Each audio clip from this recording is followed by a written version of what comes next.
شروع اللہ کا نام لے کر جو بڑا مہربان نہایت رحم والا ہے۔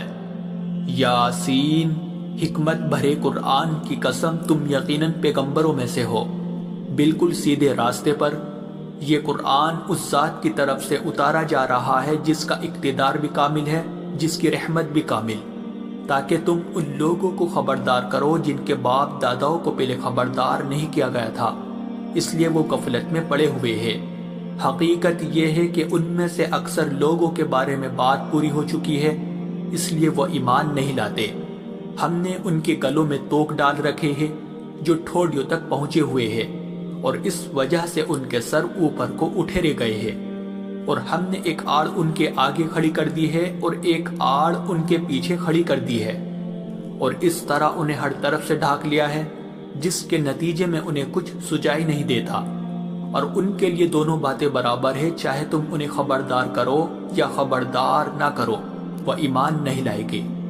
تم تو صرف ایسے شخص کو خبردار کر سکتے ہو جو نصیحت پر چلے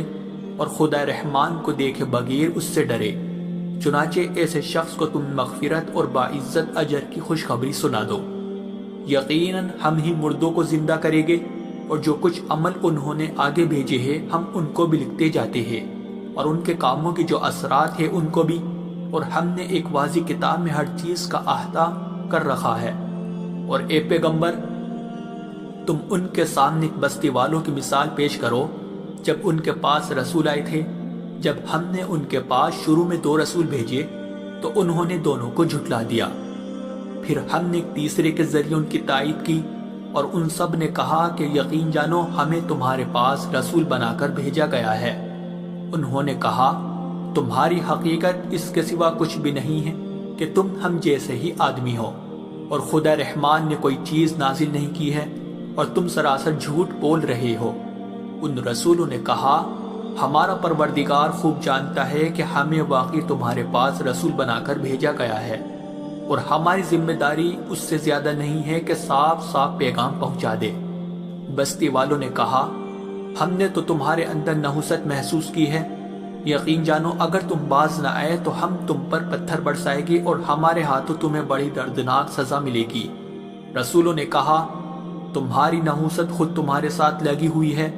کیا یہ باتیں اس لیے کر رہے ہو کہ تمہیں نصیحت کی بات پہنچائی گئی ہے؟ اصل بات یہ ہے کہ تم خود حد سے گزرے ہوئے لوگ ہو۔ اور شہر کے پلے علاقے سے ایک شخص دوڑتا ہوا آیا، اس نے کہا اے میری قوم کے لوگوں، ان رسولوں کا کہنا مان لو، ان لوگوں کا کہنا مان لو جو تم سے کوئی اجرت نہیں مانگ رہے اور وہ صحیح راستے پر ہے،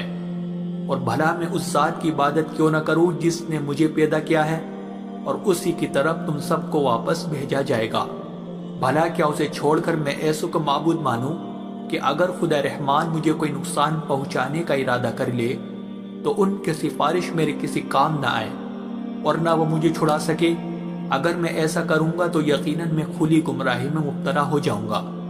میں تو اپنے پروردگار پر ایمان لا چکا، اب تم بھی میری بات سن لو۔ آخر کار بستی والوں نے اسے قتل کر دیا، اور اللہ کی طرف سے اس سے کہا گیا کہ جنت میں داخل ہو جاؤ۔ اس نے جنت کی نعمتیں دیکھ کر کہا کہ کاش میری قوم کو معلوم ہو جائے کہ اللہ نے کس طرح میری بخشش کی ہے اور مجھے باعزت لوگوں میں شامل کیا ہے۔ اور اس شخص کے بعد ہم نے اس کی قوم پر آسمان سے کوئی لشکر نہیں اتارا، اور نہ ہمیں اتارنے کی ضرورت تھی،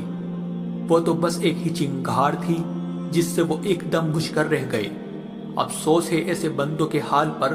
ان کے پاس کوئی رسول ایسا نہیں آیا جس کا وہ مذاق نہ اڑاتے رہے ہو۔ کیا انہوں نے نہیں دیکھا کہ ان سے پہلے ہم نے کتنی قوموں کو اس طرح ہلاک کر چکے ہیں کہ وہ ان کے پاس لوٹ کر نہیں آتے؟ اور یہ جتنے لوگ ہیں ان سبھی کو اکٹھا کر کے ہمارے سامنے حاضر کیا جائے گا، اور ان کے لیے ایک نشانی وہ زمین ہے جو مردہ پڑی ہوئی تھی، ہم نے اسے زندگی عطا کی، اور اس نے غلہ نکالا جس کی خوراک یہ کھاتے ہیں، اور ہم نے اس زمین میں کھجوروں اور انگوروں کے باغ پیدا کیے، اور ایسا انتظام کیا کہ اس میں سے پانی کے چشمے پھوٹ نکلے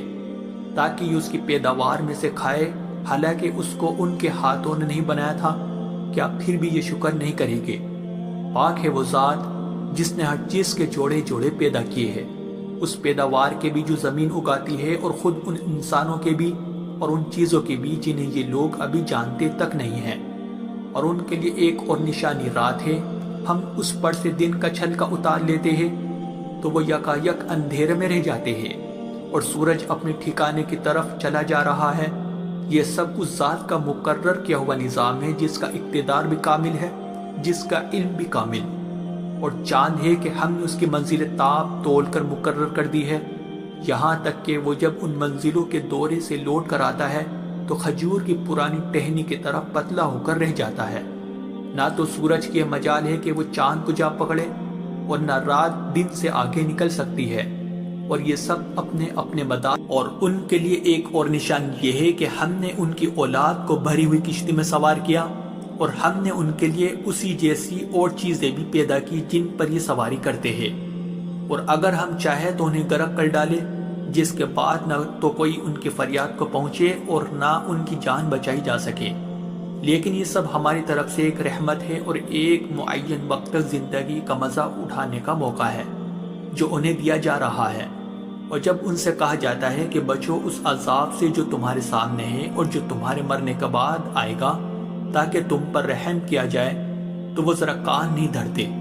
اور ان کے پروردگار کی نشانیوں میں سے کوئی نشانی ایسی نہیں آتی جس سے وہ منہ نہ موڑ لیتے ہو۔ اور جب ان سے کہا جاتا ہے کہ اللہ نے تمہیں جو رزق دیا ہے اس میں سے غریبوں پر بھی خرچ کرو، تو یہ کافر لوگ مسلمانوں سے کہتے ہیں کہ کیا ہم ان لوگوں کو کھانا کھلائے جنہیں اگر اللہ چاہتا تو خود کھلا دیتا؟ مسلمانوں، تمہاری حقیقت اس کے سوا کچھ بھی نہیں کہ تم کھلی گمراہی میں پڑے ہوئے ہو، اور کہتے ہیں کہ یہ قیامت کا وعدہ کب پورا ہوگا؟ مسلمانوں بتاؤ اگر تم سچے ہو۔ دراصل یہ لوگ بس ایک چنگاڑ کا انتظار کر رہے ہیں جو ان کی حجت بازی کے عین درمیان انہیں آ پکڑے گی، پھر نہ یہ کوئی وصیت کر سکے گے اور نہ اپنے گھر والوں کے پاس لوٹ کر جا سکے گے، اور سور پھونکا جائے گا تو یکایک اپنی قبروں سے نکل کر اپنے پروردگار کی طرف تیزی سے روانہ ہو جائے گے، کہے گے کہ ہائے ہماری کم بختی، ہمیں کس نے ہمارے مرکز سے اٹھا کھڑا کیا ہے؟ جواب ملے گا کہ یہ وہی چیز ہے جس کا خدا رحمان نے وعدہ کیا تھا اور پیغمبروں نے سچی بات کہی تھی، اور کچھ نہیں، بس ایک زور کی آواز ہوگی جس کے بعد یہ سب کے سب ہمارے سامنے حاضر کر دیے جائیں گے۔ چنانچہ اس دن کسی شخص پر کوئی ظلم نہیں ہوگا اور تمہیں کسی اور چیز کا نہیں، بلکہ انہی کاموں کا بدلہ ملے گا جو تم کیا کرتے تھے۔ جنت والے لوگ اس دن یقیناً اپنے مشغلے میں مگن ہوگے، اور وہ ان کی بیویاں گھنے سایوں میں آرام دانشتوں پر ٹیک لگائے ہوئے ہوگے۔ وہاں ان کے لیے میوے ہوگے اور انہیں ہر وہ چیز ملے گی جو وہ منگوائے گے۔ رحمت والے پروردگار کی طرف سے انہیں سلام کہا جائے گا، اور کافروں سے کہا جائے گا کہ اے مجرموں، آج تم مومنوں سے الگ ہو جاؤ۔ اے آدم کے بیٹو، کیا میں نے تمہیں یہ تاکید نہیں کر دی تھی کہ تم شیطان کی عبادت نہ کرنا، وہ تمہارا کھلا دشمن ہے، اور یہ کہ تم میری عبادت کرنا، یہی سیدھا راستہ ہے۔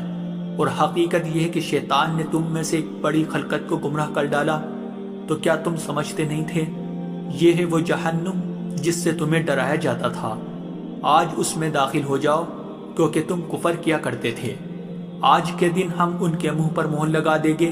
اور ان کے ہاتھ ہم سے بات کریں گے اور ان کے پاؤں گواہی دیں گے کہ وہ کیا کمائی کیا کرتے تھے، اور اگر ہم چاہیں تو یہی دنیا میں ان کی آنکھیں مل یا میٹ کر دیں، پھر یہ راستے کی تلاش میں بھاگے پھرے، لیکن انہیں کہاں کچھ سجا، اور اگر ہم چاہیں تو ان کی اپنی جگہ پر بیٹھے بیٹھے ان کی صورتیں اس طرح مسخ کر دے کہ یہ نہ آگے بڑھ سکے اور نہ پیچھے لوٹ سکے، اور ہم جس شخص کو لمبی عمر دیتے ہیں اسے تخلیقی اعتبار سے الٹ ہی دیتے ہیں، کیا پھر بھی انہیں عقل نہیں آتی؟ اور ہم نے اپنے ان پیغمبروں کو نہ شاعری سکھائی ہے اور نہ وہ ان کے شایان شان ہیں، یہ تو بس ایک نصیحت کی بات ہے، اور ایسا قرآن جو حقیقت کو کھول کھول کر بیان کرتا ہے تاکہ ہر اس شخص کو خبردار کرے جو زندہ ہو، اور تاکہ کفر کرنے والوں پر حجت پوری ہو جائے۔ اور کیا انہوں نے یہ نہیں دیکھا کہ ہم نے اپنے ہاتھوں کی بنائی ہوئی چیزوں میں سے ان کے لیے موشی پیدا کیے اور یہ ان کے مالک بنے ہوئے ہیں، اور ہم نے ان موشیوں کو ان کے قابو میں دے دیا ہے، چنانچہ ان میں سے کچھ وہ ہے جو ان کی سواری بنے ہوئے ہیں اور کچھ وہ ہے جنہیں یہ کھاتے ہیں، نیز ان کو ان موشیوں سے اور بھی فائدہ حاصل ہوتے ہیں اور پینے کی چیزیں ملتی ہے، کیا پھر بھی یہ شکر نہیں بجا لائے گے؟ اور انہوں نے اللہ کو چھوڑ کر اس امید پر دوسرے خدا بنا رکھے ہیں کہ انہیں ان سے مدد ملے، حالانکہ ان میں یہ طاقت ہی نہیں ہے کہ ان کی مدد کر سکے، بلکہ وہ ان کے لیے ایک ایسا مخالف لشکر بنے گے جسے قیامت میں ان کے سامنے حاضر کر لیا جائے گا۔ غرض اے پیغمبر، ان کی باتیں تمہیں رنجیدہ نہ کریں۔ یقین جانو ہمیں سب معلوم ہے کہ یہ کیا کچھ چھپاتے اور کیا کچھ ظاہر کرتے ہیں۔ اور کیا انسان نے یہ نہیں دیکھا کہ ہم نے اسے نطفے سے پیدا کیا تھا، پھر اچانک وہ کھلم کھلا جھگڑا کرنے والا بن گیا۔ ہمارے بارے میں تو وہ باتیں بناتا ہے اور خود اپنی پیدائش کو بھلا بیٹھا ہے، کہتا ہے کہ ان ہڈیوں کو کون زندگی دے گا جب کہ وہ گل چکی ہوگی۔ کہہ دو کہ ان کو وہی زندگی دے گا جس نے انہیں پہلی بار پیدا کیا تھا، اور وہ پیدا کرنے کا ہر کام جانتا ہے۔ وہی ہے جس نے تمہارے لیے سرسبز درخت سے آگ پیدا کر دی ہے، پھر تم ذرا سی دیر میں اس سے سلگانے کا کام لیتے ہو۔ بھلا جس ذات نے آسمانوں اور زمین کو پیدا کیا ہے، کیا وہ اس بات پر قادر نہیں ہے کہ ان جیسوں کو دوبارہ پیدا کر سکے؟ کیوں نہیں، جبکہ وہ سب کچھ پیدا کرنے کی پوری مہرت رکھتا ہے۔ اس کا معاملہ تو یہ ہے کہ جب وہ کسی چیز کا ارادہ کر لے تو صرف اتنا کہتا ہے کہ ہو جا، بس وہ ہو جاتی ہے۔ غرض پاک ہے وہ ذات جس کے ہاتھ میں ہر چیز کی حکومت ہے، اور اسی کی طرف تم سب کو آخر کار لے جایا جائے۔